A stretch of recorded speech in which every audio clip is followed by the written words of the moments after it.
रूसी राष्ट्रपति पुतिन भारत के दौरे पर थे और बीते दिन वो भारत की राष्ट्रपति से राष्ट्रपति भवन में मिले।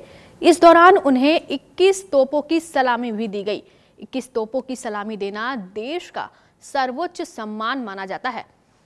पर क्या आप जानते हैं कि आखिर 21 तोपों की सलामी दी क्यों जाती है और इसका इतिहास क्या है? चलिए आपको बताते हैं। समुद्री इतिहास बताता है कि जब युद्धपोत किसी जान पहचान वाले बंदरगाह में प्रवेश करते थे, वे अपनी सभी तोपें दाग कर ये साबित करते थे कि उनके पास हथियार नहीं है। इससे आज के 21 तोपों की सलामी का नाम मिला। 21 तोपों की सलामी दुनिया भर में दिए जाने वाले सर्वोच्च सम्मान में से एक होती है।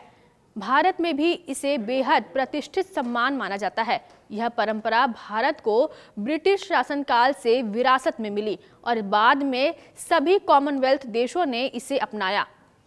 आज यह सम्मान राष्ट्रपति, राष्ट्रीय ध्वज और विशेष राज्य समारोह में दिया जाता है। ब्रिटिश राज के दौरान भारत ने एक औपचारिक और विस्तृत तोपों की सलामी व्यवस्था विकसित की। अब जान लीजिए कि तोपों की सलामी का ऐतिहासिक पहलू क्या है। एक एजुकेशनल रिपोर्ट के अनुसार तोपों की सलामी की शुरुआत 14वीं सदी में मानी जाती है, जब तोपें पहली बार इस्तेमाल की गई थी। एक तोप एक ही बार गोला दाग सकती थी, इसलिए जहाजों या किलों द्वारा सभी तोपें एक साथ दागना यह संदेश देने का तरीका था कि हमारी ओर से कोई खतरा नहीं है। शुरुआती वक्त में युद्धपोत 7 तोपों की सलामी देते थे। इसे ज्योतिषीय और बाइबिल से जुड़े महत्व के कारण शुभ माना जाता था। कोस्टल फोर्स रिप्लाई में 3 गुना गोलियां दागते थे, जिसके चलते कुल संख्या बनती थी 7 गुने 3 = 21।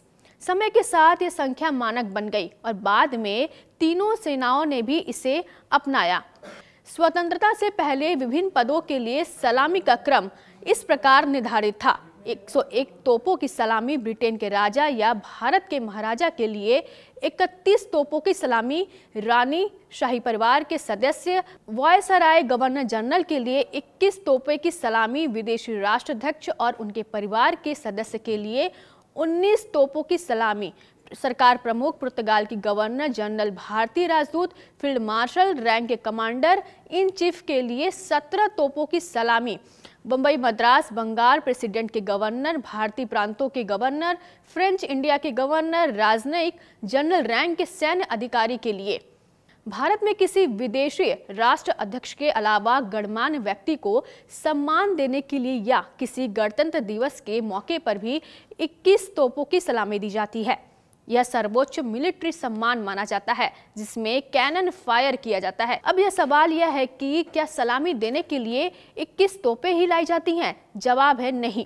21 तोपों की सलामी में 8 तोपों का इस्तेमाल किया जाता है। इस दौरान 7 तोपों से 3-3 फायर किए जाते हैं और 8वीं तोप अलग रहती है। सलामी देते समय 3-3 गोले हर 2.25 सेकंड के अंतराल में दागे जाते हैं और सलामी की पूरी प्रक्रिया 52 सेकंड में खत्म होती है।